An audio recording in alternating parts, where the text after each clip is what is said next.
Tiempo para la tertulia, con la mirada puesta en la sede regionalista en Unión del Pueblo Navarro y también en Cataluña y en sus elecciones. Vamos a empezar por Unión del Pueblo Navarro. Javier Esparza, líder de UPN, hasta el Congreso que se celebrará en primavera. Vamos a escuchar a las palabras de Esparza, que, como saben ustedes, superó el número de apoyos o votos a Amelia Salanueva y a María Cutts. Lo vemos. Javier Esparza toma las riendas de UPN con el apoyo del 57% de los 1.319 afiliados que han votado en la Asamblea. Dirigirá el rumbo del partido hasta el próximo Congreso extraordinario que se celebrará a principios del próximo año. Un congreso que tenemos que ser capaces de preparar entre todos de la mejor manera posible en los próximos meses. Un gran reto, porque tiene que marcar las señas de identidad de un nuevo proyecto para Unión del Pueblo Navarro. Todos tenemos que ser conscientes que se tiene que cambiar algunas cosas, en eso estamos y para ello necesitamos la participación absolutamente de todo el mundo. Emprende su mandato no solo mirando al Congreso, también con la idea de reforzar el papel de UPN como líder de la oposición y primera fuerza política. Liderar una oposición en el Parlamento de Navarra a un gobierno que es nacionalista, que está tomando sus primeras decisiones, que la primera ley que va a llevar al Parlamento tiene que ver con la ley de símbolos, es decir, con maltratar la bandera de Navarra. Tenemos que ser capaces de ilusionar de nuevo a los navarros, de presentar proyectos, de presentar propuestas. No vamos a permitir que nadie eche por tierra todo el trabajo que se ha realizado en Navarra en los últimos 20 años. Lo más inminente en su agenda será preparar la candidatura de Unión del Pueblo Navarro a las elecciones generales y decidir si acude o no en coalición junto al Partido Popular. Yo creo que UPN tiene que tener voz propia en Madrid. Y creo que UPN en Madrid tiene que tener los próximos 4 años la flexibilidad suficiente, la cintura suficiente para poder llegar a acuerdos pues con partidos como el Partido Popular, el Partido Socialista, Ciudadanos, es decir, bueno, pues en aquellos que creen en un modelo de Estado como el que nosotros compartimos. Tampoco adelanta si se presentará como candidato a presidir el partido en el Congreso extraordinario, donde se marcarán las líneas programáticas y se decidirá la nueva dirección.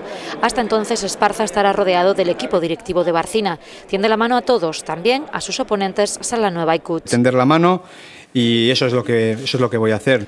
Esparza sustituye a Yolanda Barcina, que acudía discreta a la Asamblea sin querer hacer declaraciones.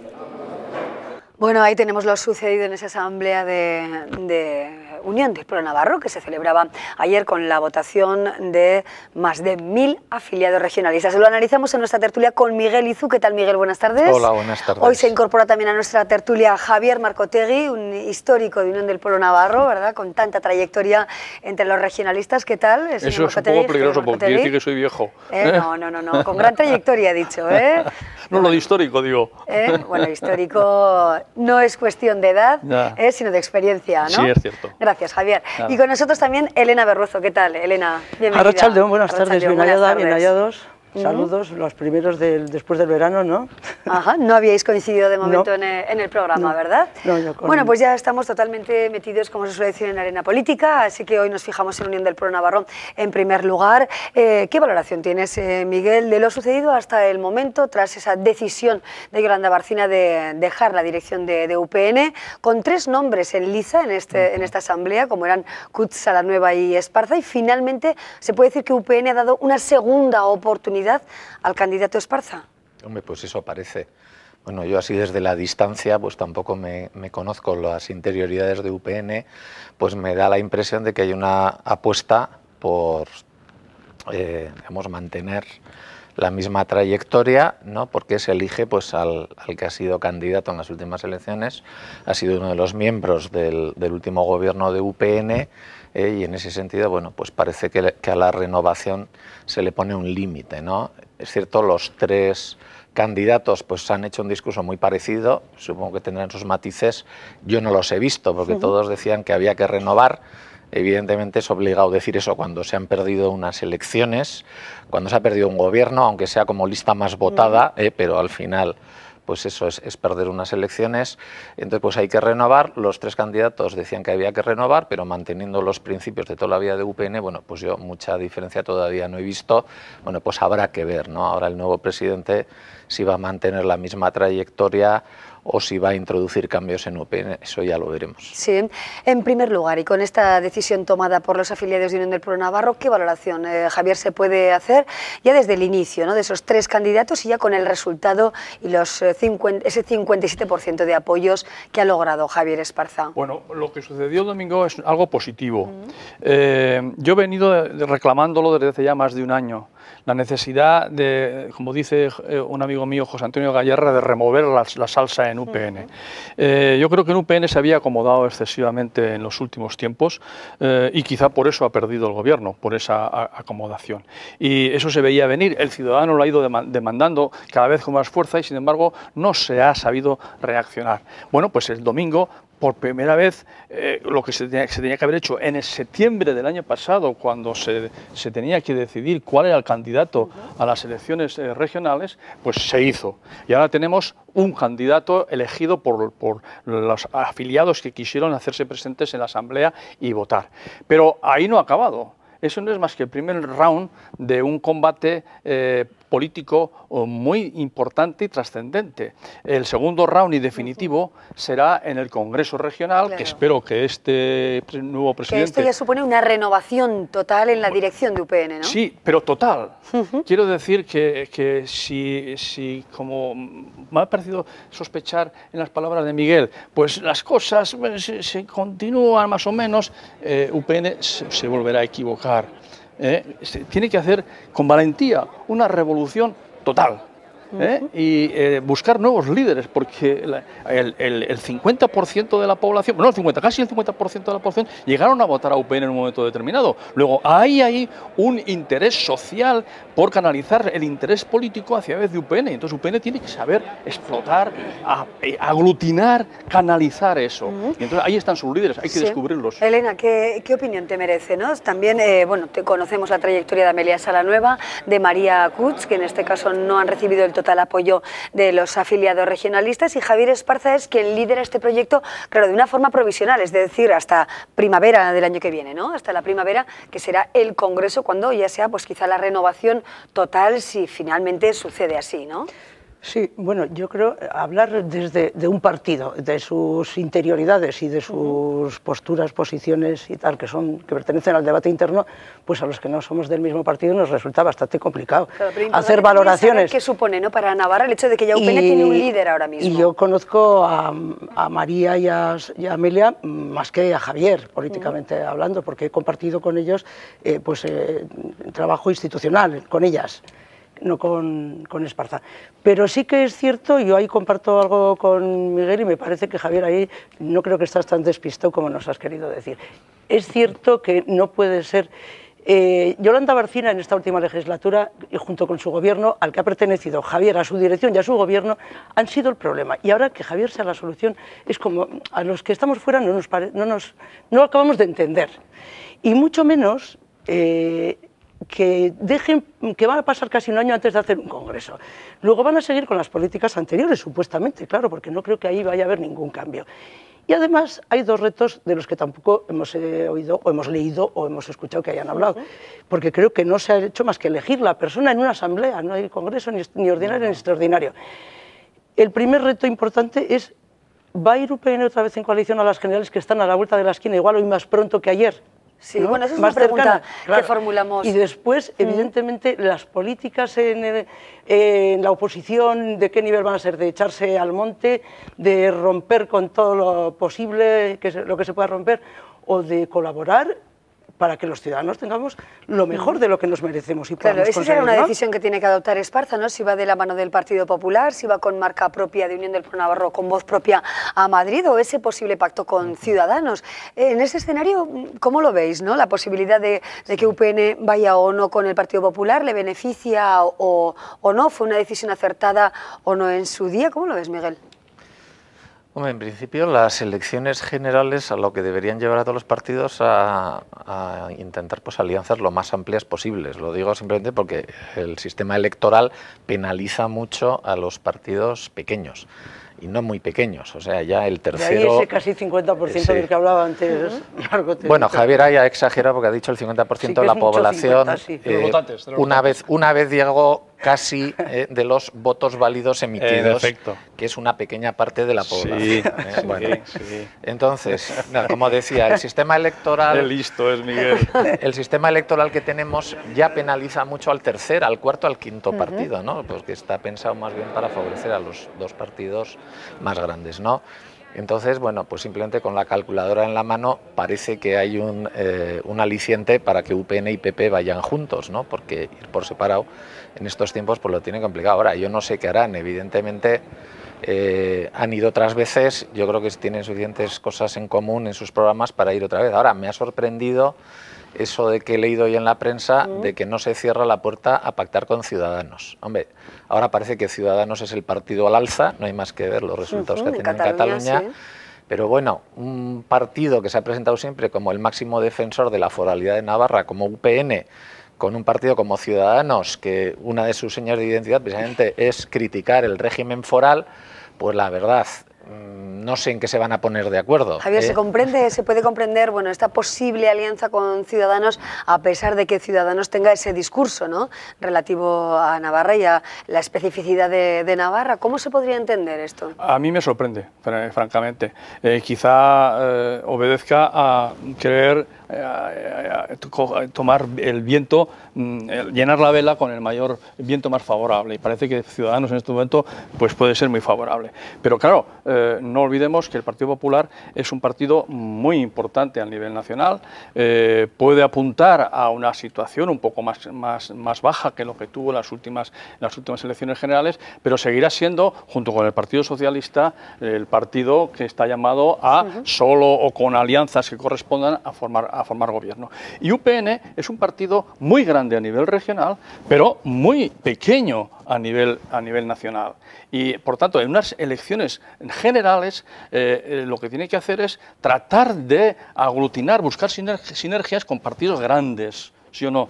Y luego en las elecciones regionales puede suceder al revés. Y en este caso yo siempre he sido partidario de que... Claro, pero ese discurso a veces se puede comprender de forma negativa, ¿no? Las alianzas quizá mirando al ámbito nacional y las otras alianzas quizá más necesitadas dentro de la comunidad foral, ¿no? Ese puede ser un doble discurso o no, ¿no? Puede ser similar también. No, pueden tener sus razones muy objetivas, porque el PP en el ámbito regional es pequeño.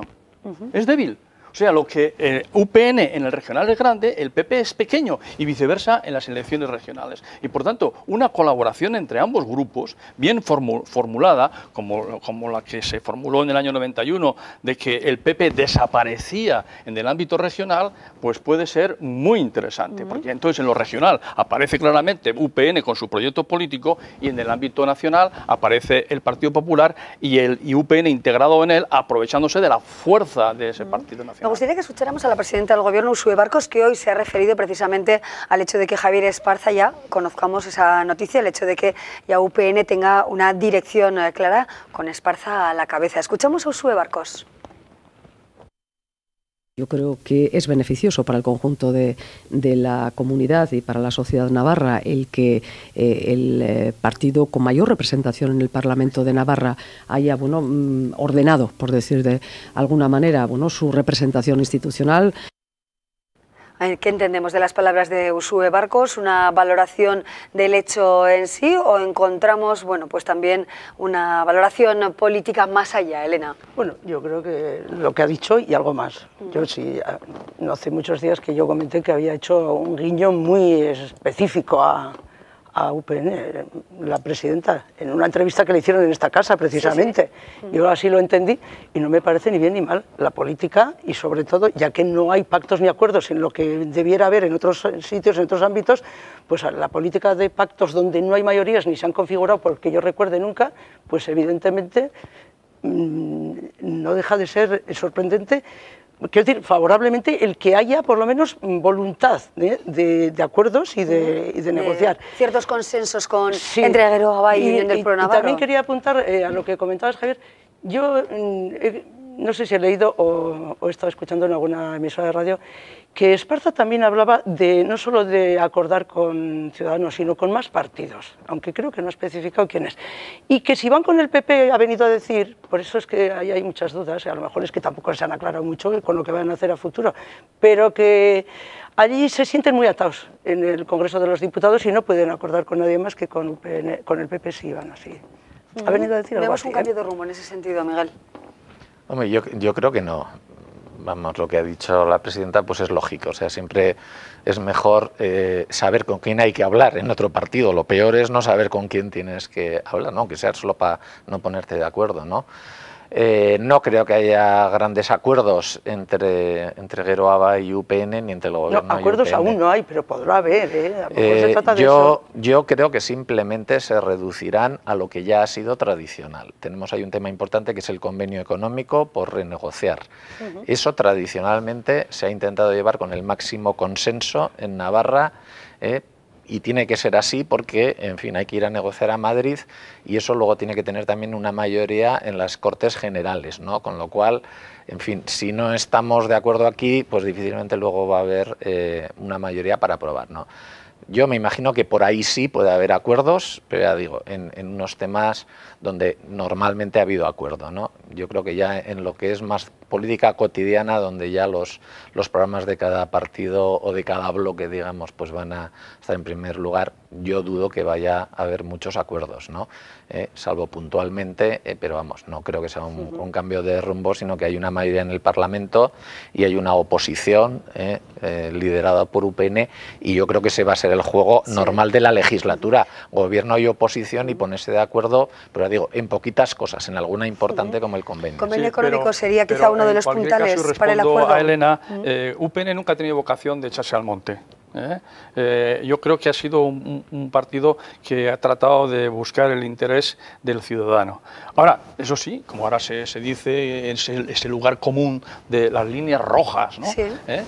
Hay líneas rojas en UPN muy claras, y la línea roja la marca la presencia de Bildu en el Parlamento. Mientras Bildu siga ahí sin tener una política en relación con las víctimas del terrorismo y con el terrorismo mismo muy clara, muy contundente, condenándola, pues UPN le será muy difícil encontrar acuerdos con un gobierno que lleve detrás a ese apoyo. Pero por lo demás, si realmente eso sucediera, UPN lógicamente apoyará aquellos proyectos de los cuales vea que hay un interés importante, interesante y positivo para el propio ciudadano. Bueno, nos fijamos ahora en el segundo tema del día. Tenemos que mirar a Cataluña también desde Navarra. También los partidos políticos con presencia en Navarra han valorado hoy las elecciones catalanas con ese triunfo de los independentistas, pero sin lograr el 50% de los votos. En el siguiente vídeo repasamos lo ocurrido ayer en Cataluña y lo analizamos.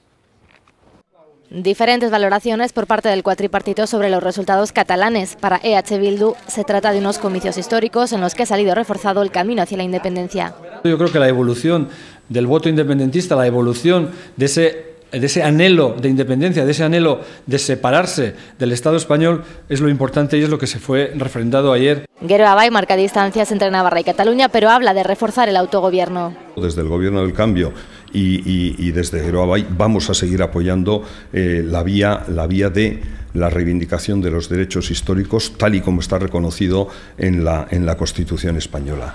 Podemos apuesta por un proceso constituyente. Nosotros seguimos entendiendo que la mejor solución, tanto para el problema de Cataluña como para las necesidades de la ciudadanía en general, son un proceso constituyente.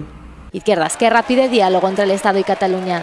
Y que a partir de ahí, bueno, pues desde luego quien planteaba estas elecciones en términos plebiscitarios sobre el sí o no a la independencia, pues no han conseguido un mandato democrático para avanzar unilateralmente en esa dirección. Para el resto de los grupos, las elecciones han sido un fracaso de los partidos independentistas. Y cuando uno anuncia tanto que es un plebiscito y lo pierde, pues él sabrá lo que hace, ¿no? Pero vaya, es evidente que él esperaba más votos a favor de sus tesis que en contra, y los votos pues han sido más en contra de lo que él propone. Los resultados han sido que la mayoría de los ciudadanos y ciudadanas de Cataluña no quieren la independencia. Lo que más nos preocupa como Partido Popular es la gran fractura social que han creado estos irresponsables, a nuestro juicio. Ahí tenemos la valoración de los partidos con presencia en el Parlamento de Navarra. ¿Se puede decir que se abre un debate sobre la estructura del Estado? Miguel, Javier, Elena. Hombre, a ver, está abierto hace tiempo. Y yo creo que uno de los problemas es que hay algunos que no quieren abrirlo, ¿eh? Yo estoy de acuerdo con lo que decía la portavoz del PP, de que el problema es la fractura social. Lo que pasa es que creo que entre uno de los mayores irresponsables está el presidente de su partido. O sea, yo creo que Mariano Rajoy este tema lo ha llevado, en fin, lo peor que se puede llevar, y es uno de los culpables, precisamente por haberse negado a abrir el tema de la estructura territorial. O sea, es evidente que la Constitución del año 78, que tuvo sus virtudes y sus defectos, hoy el principal defecto que tiene es que se va quedando muy obsoleta, y en el tema de la estructura territorial más. Yo creo que es un debate que se debió abrir antes del debate del Estatuto de Cataluña, no se quiso, sobre todo porque el PP está cerrado a abrir el debate. Se abordó entonces una reforma del Estatuto de Cataluña muy problemática que nos ha llevado a donde estamos hoy, ¿no? Y entonces, si lo único que tiene que decir el señor Rajoy es que él no va a entrar en debates sobre la Constitución, bueno, pues tenemos ahí un problema enquistado para muchos años. Y realmente lo que no puede ser es tener Cataluña dividida casi al 50%, porque al final pues es una diferencia muy pequeña la que separa independentistas, no independentistas, y no hacer nada y decir simplemente, oiga, es que la Constitución la tenemos ahí. Bueno, pero la Constitución la podemos modificar, tenemos que abrir un debate profundo sobre la Constitución. Sí, fractura social en Cataluña, Javier, ¿no? Hombre, está clarísimo, claro, ¿no? Una población que está dividida de manera tan radical, casi en un 50%, 50% en un lado y otro 50% en otro lado, eso no significa más que una fractura social, además planteado así. ¿Usted quiere la independencia, sí o no? Es que no, yo no veo otra fractura social más clara que esa. Yo creo que la modificación de la Constitución es algo que hay que hacer, se está pidiendo a gritos, pero a mí no me asusta en lo más mínimo, porque hay países muy democráticos que no tienen Constitución, ni la necesitan, porque por debajo de la Constitución... No la tienen en un texto, pero la tienen. Claro, es lo que yo iba a decir. Y la reforman de vez en cuando. Y lo que yo iba a decir a continuación es que lo de menos es tener un texto con no sé cuántos artículos escritos si no se respeta ese texto. Yo creo que lo importante y lo que tienen estos países es que hay una lealtad constitucional. Claro. El principio de lealtad constitucional, del sentimiento de pertenencia a una unidad política determinada. Y entonces, si eso está claro, y en España yo creo que no está claro, entonces se puede reformar. No hace falta un texto, ¿no? Una carta magna. Se puede reformar o no reformar, se puede hacer un Estado federal o regional, como quieras, pero si hay lealtad constitucional. Si no hay lealtad constitucional, lo que hagamos al cabo de poco tiempo, pues volverá a ser pues no respetado ni por unos ni por otros. Artur Mas, su futuro, se supone que pierde el plebiscito, ¿no? Veremos a Artur Mas renovando, porque depende de la CUP, ¿no? Pues hombre, depende de la CUP, y si la CUP cumple con todo lo que ha dicho, incluido ayer por la noche y hoy por la mañana, pues no será presidente del gobierno más, pero a lo mejor será otro del equipo en el que han ido juntos. De todas formas, les ha quitado los votos, porque yo me estaba recordando que tenían 73 votos entre Esquerra Republicana, si no me acuerdo mal, y Convergencia y Unión, y ahora Convergencia sin Unión, pero con la CUP resulta que tienen los mismos votos o alguno menos. Entonces, ahí tienen un problema. Pero a mí, por ejemplo, lo que me preocupa de todo esto es que de victoria en victoria hasta la derrota final. Max se tenía que ir a casa y ya tenía que haber dimitido hoy. Y Mariano Rajoy también haber convocado ya las elecciones generales hoy, para inmediatamente hacerlas lo que la ley ampara en los tiempos que corresponden. Porque no puede ser que les escuchemos esta mañana a ambos líderes y los dos otra vez, como si no hubieran pasado las elecciones, con su raca-raca, con su victoria. Cada uno de los dos ha ganado. Y no han ganado nada, los que perdemos son los ciudadanos, los catalanes en principio y los demás a continuación. Y así no puede ser. Yo solo espero que de estos disensos tan tremendos y tan grandes que se están teniendo durante ya varios años, se llegue a consensos que hagan modificar la Constitución en beneficio de toda la población de este país. Y por cierto, no sé por qué tanto miedo a un referéndum, si hace falta que haya un referéndum, si ayer hubiera sido un referéndum y no un plebiscito inventado. ¿Y un referéndum pactado con el Estado creéis que puede ser el siguiente paso? ¿Y por qué no ¿O es podría totalmente ser? descartable? Yo no lo veo así, pero yo creo que no había que tenerle miedo. No, ya, ninguno. Pero precisamente por lo que he dicho anteriormente, si existe el principio de lealtad constitucional, de pertenencia a una comunidad política determinada, yo no tendría miedo a los referéndums. Pero cuando no existe eso, quiere decir que hoy se pierde el referéndum, pero los desleales, no quiero decir de qué bando, te lo plantearán al día siguiente. Por eso cuando se dice, hay que dialogar, ¿pero qué se va a dialogar si no tenemos un elemento común a donde confluir para dialogar? Ver la lo que te acabo de decir, del disenso más absoluto que tenemos, hay que buscar las personas que sean capaces de sentarse en una mesa y hablar. Y ni Mas ni Rajoy están capacitados porque nos han demostrado que son unos absolutos incompetentes para la política. Me da igual para la regional o autonómica que para la nacional. Porque nunca nos habíamos pensado que podíamos llegar a una situación como esta. ¿Y el papel de Ciudadanos en todo este proceso? Vemos que es una fuerza, la de Albert Rivera, al alza en Cataluña, y por ende en todo el país podría ser, ¿no? En Cataluña se ve claramente que es que van para arriba los extremos. En un debate como este, que es a todo o nada, pues suben los extremos. Entonces ha subido en un lado Ciudadanos, que era el discurso más agresivo contra la independencia, pero por el otro lado la CUP, que es el discurso más independentista. Eso evidentemente es malo porque lo que hacen falta son acuerdos. Tenemos, digamos, unos acuerdos rotos que eran los que estaban en la Constitución y el Estatuto de hace casi 40 años, se han roto y entonces hay que recomponerlos. Evidentemente, si los que van a tener más fuerza son los menos proclives a debatir con racionalidad, llegar a acuerdos, pues vamos muy mal. Bueno, acuerdos entre diversas sensibilidades es uno de los planteamientos que hacían también algunos de los grupos presentes en el Parlamento de Navarra. Hoy de momento dejamos aquí nuestra tertulia, aunque sabemos que son días, ¿verdad?, en los que miramos o vamos a seguir mirando toda esa composición de Cataluña con los datos que ha ido arrojando y también la transposición inevitable, ¿no?, a Navarra de alguna manera. Nos quedamos aquí de momento. Elena Berruezo, muchísimas gracias por acompañarnos, un placer, como siempre. Javier Marcotegui, gracias por venir también.